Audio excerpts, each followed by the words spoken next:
So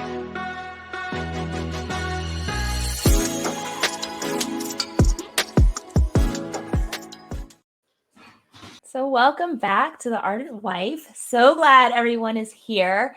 Last episode, we were talking about loving our husband like a Titus woman. We were sharing some of our tips, how we try to love our husbands as women of God. And so we realized at the end of that episode that we have so much more to talk about for that. And really on regards of respecting your husband, which I said before was like a foundation of what husbands are seeking for in their companion. And one verse that I shared was Ephesians 5:33. And I feel like if you have your Bible app, if you have the amplified version, go ahead and open it up. But if you have your Bible app, turn it to the amplified version and then look up Ephesians 5:33, because most other versions leave out some of these words that I feel like are really key to understanding how this looks. So it says in Ephesians 5:33, amplified, however, each man among you, without exception, is to love his wife as his very own self, with behavior worthy of respect and esteem, always seeking the best for her with an attitude of loving kindness. And the wife must see to it that she respects and delights in her husband, that she notices him and prefers him and treats him with loving concern, treasuring him, honoring him, and holding him dear. And so we're going to talk about that. We're going to talk about what that actually looks like to be loved by our husbands, and then for us to respect our husbands. Yeah, I mean, Dee, like that idea of noticing my husband, I know he wants to be noticed by me when he walks in the room, when he walks in the house, when we go to bed. He wants to be noticed by me. He wants me to notice him and to prefer him. Those words, I really do appreciate you bringing this version, because I'm like, what a way to live with my husband. And I think we should hold each other accountable to this. You guys can ask me, hey, how are you doing noticing your husband? And How are you doing? preferring him. Like, Yes. we prefer our sisters' opinions over our husband's opinions often, but they want us to respect and prefer their opinion first. And I love it with loving concern, because that's heart posture. And that changes everything, as we spoke about in the first episode. And if you haven't caught our first episode, you can definitely catch us, our episode 1. And this is 2 here, where we were talking about just how Titus women, how we can show others how to love their husband and show God through us loving our husbands. But sorry, just a little plug for that. But yeah, when I saw this version of Ephesians 5:33, it just made me, I actually took a list and I put all the words, and then I said, what would it look like to not respect my husband? So in this case, it would be to not delight in him. So complain, right? If you're not delighting in your husband, that's complaining. Not notice, disregard. If I walked in the room with my cute hair right now and he didn't notice it, I would be really upset. I would be really offended. Prefer him. Like I said, do I go to my husband first, or do I go my girlfriends first? Or do I go to my mom first, or whoever those people are speaking into your situation? And treats him with loving concern. Like, am I treating my husband with empathy, not apathy, but with loving concern for who he is, and then honoring him and holding him dear? Those are really convicting for me, because I know when my children walk into the room, I notice them immediately. My children and my husband can walk in the room at the same time, and I'll be like, "Hey, Mimi, how are you doing today?" Like, she's just my joy baby, and she brings me joy. And then I'm like, "Hey," to my husband, who's right behind her, And so, no, he wants to be noticed. He wants like, "Hey, Ed, hey, sexy, how are you?" And then acknowledging Mimi. And something that we did in our marriage about 7 years ago is we really just decided that our girls, our relationship is a priority. Not that our children are not, but when it's all said and done, they're going to find their eternal partners. Prayerfully, I pray they do, especially my oldest. But when it's all said and done, they're going to leave us, and we're just going to have each other left. And then we're going to have a nurtured relationship that we preferred, or are we going to have something that we deferred to in lonely nights or when we wanted companionship? And so we really had to respect our marriage, respect each other, and put that as a priority. So I think about these things now that I have this definition of how to respect my husband.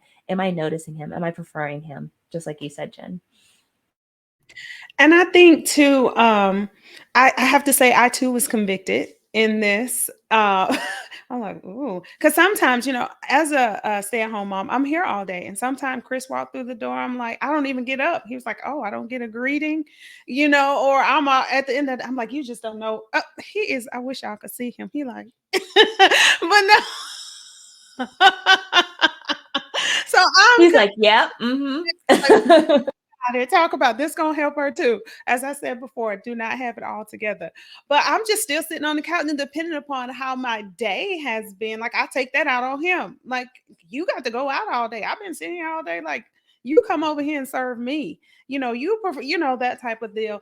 But so I was convicted by that. So Jen, when you said hold us accountable, please hold me accountable to that. And I have to say, too, the Lord convicted me of that, because Reese, she's 4, and so she still gets up like Lord knows all hours of the day. And so for a while, when she would come in, like I would be working out because I try to get that done before she gets up, or I would be reading my Bible, and I'm like, what are you doing up? Like, that would be my greeting to her. Like, why are you up? And I was convicted of that. I was like, that's not how I want her to remember entering my presence, and I'm asking, like, being like, why are you up? Like, and now it's like, good morning, I'm so happy to see you. I'm so happy. I wish you had slept late, but I don't say that, just this excitement about seeing her, because our presence, as wives, as mothers, we have this unique responsibility. Like, only we can nurture this place in our husbands and our children, because they respect us and they value our opinion. So we can either build that or destroy it. And so it's like, I want her to know, like, this woman that I respect and I love and admire loves me too, treasures me too, versus, yeah, the opposite. That made me think of a couple things. I was a stay-at-home mom for 12 years, so I remember the days all too well. But I remember also when Daddy would come home and the girls would rejoice like he was a Yeah. superhero Yeah. walking through the door. And like, that's such a great welcoming to have. And Yeah. my dog does that now for me. But other than that, so Right. but just watching that and watching how he Mhm. received that, I definitely, that just made me think about that for my husband. Like, am I still revering? Am I still rejoicing when he comes Mhm. home? Yeah. And like you said, versus dumping and Right. complaining. Yeah. And it takes discipline, right? It's an It actual does. discipline for ourselves Mhm. to say, okay, when he walks in the room, I'm going to stop what I'm doing and greet him. Yeah. And so when we were talking last time, something that really stuck out to me when you guys were speaking was when our husbands are trying to be a spiritual leader, or maybe they're not the spiritual leader, and we're praying for them to be the spiritual leader, and then they try to lead. What is our response? So it just really made me think about, how our response does matter. And when they make a mistake, or when they're trying to lead, do we try to grab control? We want them to lead, but then we don't want them to lead, right? And how does that respect come into this place, and how can we nurture our husbands even to make mistakes when they're leading, and follow them because we trust God? Ooh, oof, oof. I feel like like they all hit in different spots. um, those are such good questions, because like I said in the last episode, I was praying for years for my husband to lead. And then when it's actually time for him to step up, you're right. You're like, but I've been doing this. Like, this is how I've been doing it, and you should be doing it like that. But the submission part to it, knowing that no matter what decision he makes, whether it's good or bad, he's making it, first of all, in his flesh. I pray that he's being led by the Spirit, but that it's for our greater good as a family. And I have to trust in that. And so there's been decisions that have been made that I'm like, oh, that doesn't really benefit me, but it's for the family. And I have to submit myself to my husband and step back and let him. And even if there's some decision where I'm like, I don't know about that, brother, I still have to pray with him in it, because I know where his heart is coming from. And so that takes prayer, like I said before, for me to die to myself and to submit to my husband. It also takes trust. And I know for some relationships, it's hard to submit to your husband because there hasn't been that trust. There's been some distrust in the marriage, distrust in the relationship. And so that's also something that you have to heal before you can start a foundation of submission and trust. And so that's also something that I always have to think about when I say submit, because you can't submit to somebody that you don't trust. It makes me think of, I can't, in the same way, you wives be submissive to your own husbands, right? Subordinate, not inferior, but out of respect for responsibilities entrusted to their husbands and their accountability to God. So partnering with them, so that even if some don't obey the word of God, they may be won over to Christ without discussion by their godly lives of their wives. When they see your modest and respectful behavior together with your devotion and appreciation, love your husband, encourage him, and enjoy him as a blessing from God, right? And then it goes down, verse 4, because it's what you said, Dee, but let it be the inner beauty of a hidden person of the heart with the imperishable quality and unfading charm of a gentle and peaceful spirit, one that is calm and self-controlled, not overly anxious, but serene and spiritually mature, which is the very precious side of God, that quiet and gentle spirit, that trust of like, okay, even though he's going to make a mistake, I trust you, God, that you're going to fix it and work it out. And I can let him make his mistakes so we can learn, and I can love him through it, because shame and harm don't. And I'm saying this to myself as I'm speaking this, right? Like I'm like, man, God, this is the heart I want. I want to walk with my husband through it. And I want to trust you, God, because I do trust you. So where's that disconnect sometimes where I get anxious and I want to control and I want to step in and say my piece? Oh, Lord, help my mouth. Yeah, that's the wrestle with the unbelief. That's what tears us, our pride and our unbelief, right? And sometimes we just have to pray, Lord, help me with my unbelief, just for him to meet us there. But yeah, that I feel like the anxiety or the fear is from, we were saying we haven't had, in the last episode, we haven't had great examples. And so we trust in what we see versus our faith and which is unseen. And so it's a lot of relying on faith too, which is another hard thing to do. And I too, as the two of you were talking, I was thinking about the women who maybe listen to this podcast who are not married.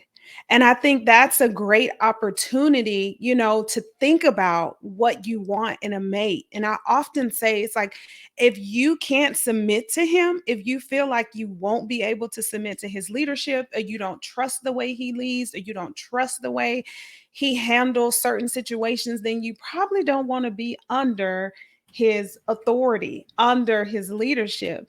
So you have to think about those things when you are dating, right? Before you become the wife, right? Now you're wife and you're in it, you're committed to it, you're in a covenantal relationship now and trying to fix it on the back end. It's like before you even get in it, and sometimes I know we say, I think we get caught up in things emotionally and there are red flags and we ignore those red flags, and then you get married and the red flags just become more red, and you think that they're going to go away. But for the women who are listening who are not married, take this as an opportunity to look at the guy you may be dating or the guy you will be dating in the future to say, how does he lead?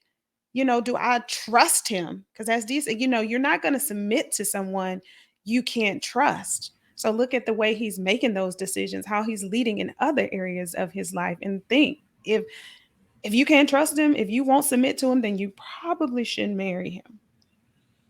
And it's also team. Like if he's leading like a coach of a team, or leading like someone who's part of a team, because when you're going through life, when we're going through struggles, first of all, we should have a battle plan. In the event that there's a really cute girl at your job, what are we going to do as a team? And so I also feel like if you're looking for that spouse, you're looking for a good team player who's going to be on your team. And so that's different for every woman. But thank you for actually bringing that up, because we can't pinpoint who's listening to this, but I pray that it does bless women who aren't married yet and kind of prepare them for this covenantal relationship, because that's another thing. Me and my husband, we're in this. There's no divorce. We took divorce off the table. And once you take that off the table, that means that you have to go through the hard stuff too. And so setting up those like before you even get onto the team, and setting that up and knowing the red flags, they do become neon bright stop signs when you ignore them. So no, like it's very, please take heed. If there's places that you aren't feeling the trust and you're not feeling like you're ever going to be able to trust them, there's a reason for that. So what would you say for you guys helps you, right? Because if our posture, our part of this is to have that quiet and gentle spirit and trust God, even in the midst of maybe something that is not even wrong, but we just don't like, or maybe is wrong, you see danger. What has helped you guys to trust God in those moments? For me, I trust the Spirit. It's like I trust the Spirit. So it's like, although, as a believer, as my husband, I know he has the Spirit of God in him. And so I know that God is also sovereign. So I'm not going to stop praying. Like I'm going to pray, like you were saying, then you see things, because I see things that I don't like, and I can't, and I know he doesn't see it the way I see it, but you see those warning signs, and it's like, Lord, I've been saying this and saying this. He still don't see it the way I see it.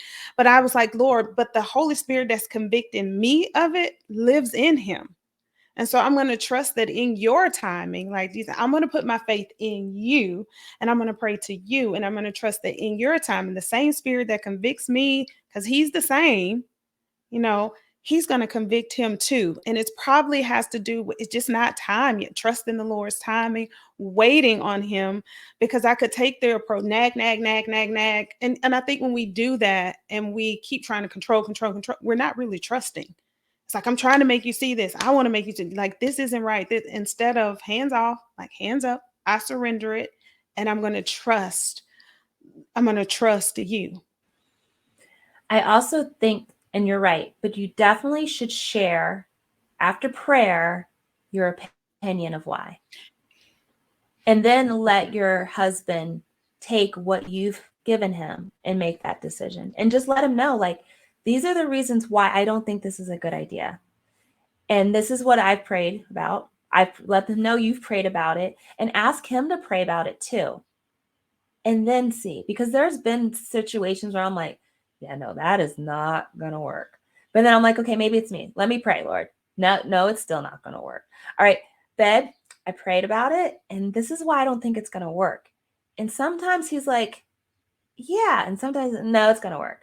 But I let him use his discernment in that, because he is the leader of our house. And the more you do that and the more you practice it, it just becomes something that you can trust in. But it has to, I really think, a foundation of prayer. We have to abide in Jesus in everything for anything to get done the right way. Yeah. And I like I'm sorry, what you said. This is just going to be real quick, but I like when you said, then he has to answer to God. So I like that. It's like, at the end of the day, you're over me. So it's like going to the principal's office. I can be like, I told him. No, I'm just kidding.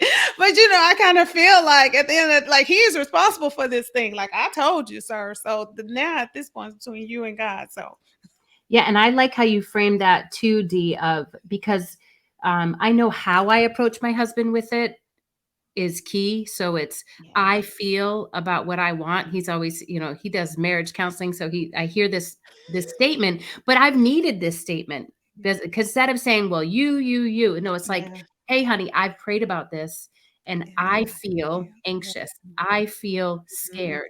I feel, here's why, here's what I think. Could we please and have a positive request with it? But I love how you just did that, Dee, of like, yeah, we can't, doesn't mean we don't speak. Yeah, absolutely. How we speak it does have an effect. And I can share my concerns in eyes and be honest, be vulnerable. I'm afraid. I'm feeling out of control right now. I'm going to go pray. Honey, I'm going to go to the Lord with this, but I feel afraid. And then they can love us. They can be Yeah. considerate of my feelings. But if I don't share my feelings and I'm just harsh, he's not going to have a chance to consider my feelings, you know? Yeah. So I like to leave them with practical advice. So in regards to loving and respecting our husband, because I feel like we really got a better grasp on this. Is there any practical advice you lovely ladies could share with our listeners today? I would say, just for me coming out of this, not necessarily advice, but let you know that I'm in it with you. And I like how Jen started it to say, because I was convicted by this amplified version. I still got it up. Ephesians 5:33, that she notices him and prefers him and treats him with loving concern.